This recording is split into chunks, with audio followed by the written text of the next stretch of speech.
Nida binti Osman dari Kolej Komuniti Pasir Salah akan membentangkan kajian saya yang bertajuk Tahap Penerimaan Pelajar Sijen Teknologi Maklumat STM Kolej Komuniti Pasir Salah terhadap Google Classroom dalam pengajaran dan pembelajaran.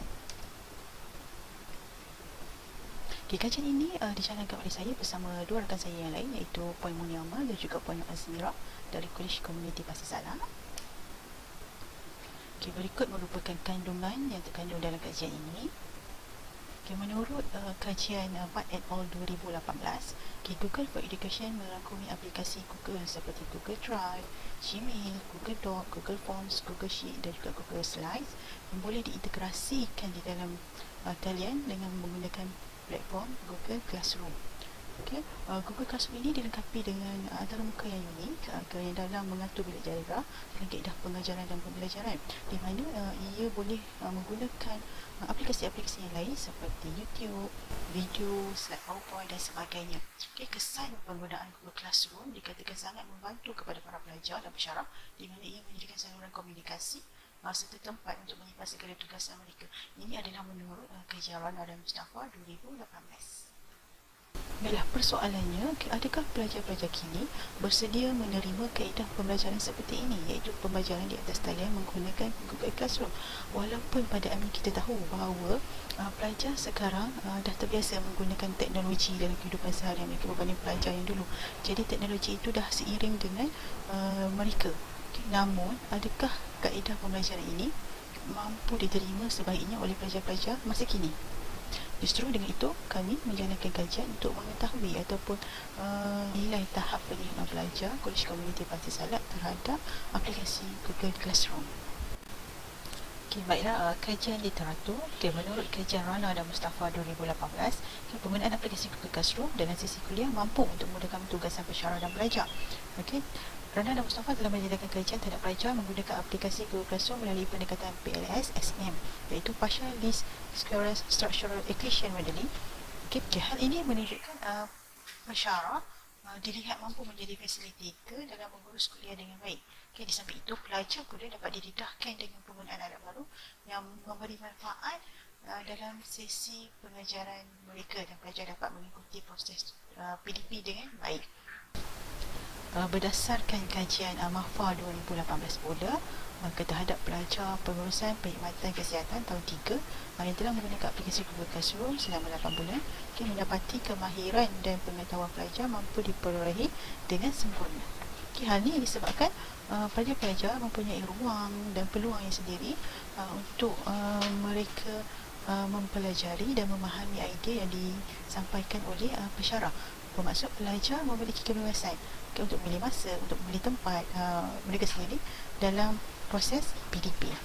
Menurut kajian dari Cristiano dan Triana 2019 pula di sebuah universiti di Columbia menunjukkan betapa pentingnya tugas pensyarah itu sendiri dalam mencorak sesi perkuliahan yang dirancang dan diperlukan oleh pelajar bagi mencapai objektif pembelajaran. Oleh sebab itu, tugas pensyarah dalam pengurusan kuliah dalam aplikasi Google Classroom juga penting untuk dikuasai dan difahami sebelum sesi pengajaran dapat dijalankan. Untuk kajian ini, hipotesis bagi kajian ini ada dua, iaitu H1, pelajar boleh menerima aplikasi Google Classroom dalam pengajaran dan pembelajaran, ataupun HO, pelajar tidak boleh menerima aplikasi Google Classroom dalam pengajaran dan pembelajaran. Metodologi kajian, populasi sasaran. Kajian ini dijalankan di Kolej Komuniti Pasir Salah, di mana pelajar-pelajar semester Disember 2019 telah menggunakan sepenuhnya aplikasi Google Classroom di dalam sesi PDP. Instrumen kajian yang digunakan merupakan satu set soal selidik yang diadaptasi dari kajian Muhammad Razwan dan Ahmad Zamzuri 2013 dan juga kajian dari Rana dan Mustafa 2018. Soal selidik mengandungi 4 bahagian yang berbeza. Yang pertama adalah maklumat demografi. Yang kedua adalah mengumpul data tentang kesedaran penggunaan aplikasi Google Classroom. Yang ketiga adalah kemudahan capaian aplikasi Google Classroom, dan yang akhir sekali adalah penggunaan Google Classroom pada masa hadapan. Sebelum soal selidik ini dituangkan kepada responden, kami telah menjalankan ujian kebolehpercayaan bagi soal selidik yang digunakan.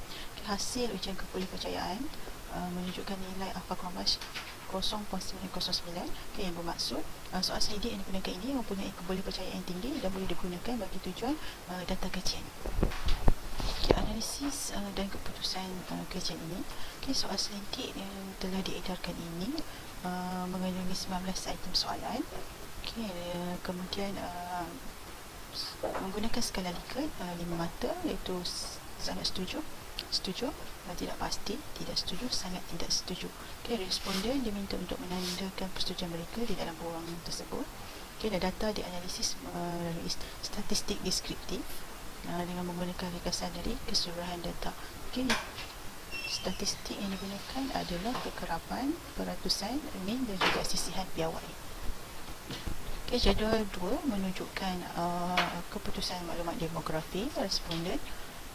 Bilangan pelajar lelaki adalah sebanyak 36.8% dan pelajar perempuan adalah sebanyak 63.3%. Kebanyakan responden adalah terdiri daripada umur 18 hingga 20 tahun dan setiap pelajar dari semester 1, 2, 3 dan 4 memenuhi bilangan pelajar yang berbeza mengikut kelas. Dan jadual 3 analisis bagi aspek kesedaran penggunaan aplikasi Google Classroom. Setiap item soalan berada pada tahap skor min yang tinggi. Ini bermaksud bahawa responden bersetuju aplikasi Google Classroom ini dapat meningkatkan prestasi pelajar dalam pembelajaran. Bagi analisis aspek kemudahan capaian aplikasi Google Classroom, item soalan 1 menunjukkan nilai skor min yang tinggi. Ini menunjukkan bahawa responden bersetuju dengan aplikasi pembelajaran Google Classroom ini mudah untuk digunakan. Manakala bagi item soalan 5 menunjukkan skor min berada di tahap sederhana.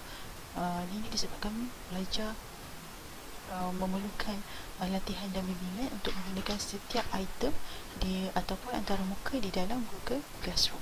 Bagi analisis penggunaan masa hadapan, item soalan 2 berada pada tahap yang tinggi. Hal ini menunjukkan pelajar bersetuju bahawa Google Classroom ini disyorkan penggunaannya kepada pelajar yang lain. Manakala bagi item soalan 4 berada di tahap sederhana, bahawa pelajar masih lagi tidak menggunakan Google Classroom pada setiap hari sesi PDP mereka. Dapatan analisis keseluruhan item-item tersebut menunjukkan peratus sangat setuju dan setuju mengatasi bagi keseluruhan item yang lain. Hal ini menunjukkan bahawa aplikasi Google Classroom ini berjaya menyerapkan hampir keseluruhan aspek penerimaan penggunanya di dalam aplikasi ini.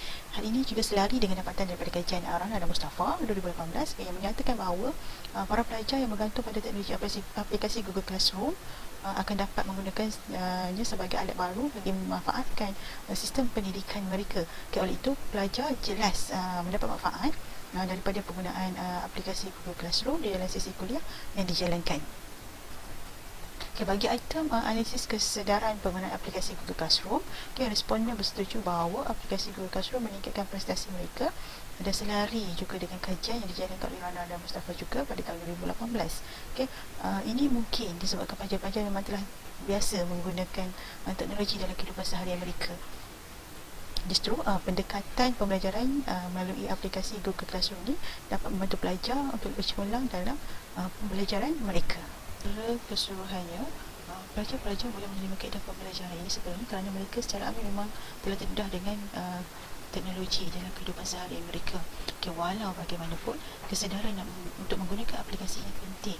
Namun ia perlu disokong dan kemudahan infra dan peranti yang sesuai dengan keperluannya. Hal ini juga akan membuka ruang dan peluang agar proses PDP akan dapat diteruskan pada masa akan datang, walaupun kekangan seperti apa yang berlaku sekarang ini, iaitu Perintah Kawalan Pergerakan Pemulihan yang telah dilaksanakan oleh Kerajaan Malaysia.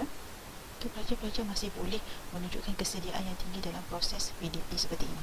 Dan lanjut, boleh dilaksanakan lagi bagi melihat penerimaan dari pihak institusi, penerimaan dari pihak pensyarah yang menggunakan aplikasi ini.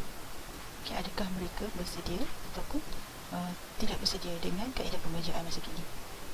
Kadar penerimaan dari semua pihak yang terlibat dalam penggunaan aplikasi Google Classroom ini mampu menjadikan proses PDP dapat dilaksanakan dengan sempurna melalui sokongan dan dorongan dari semua pihak yang terlibat dalam pendidikan kini. Terima kasih.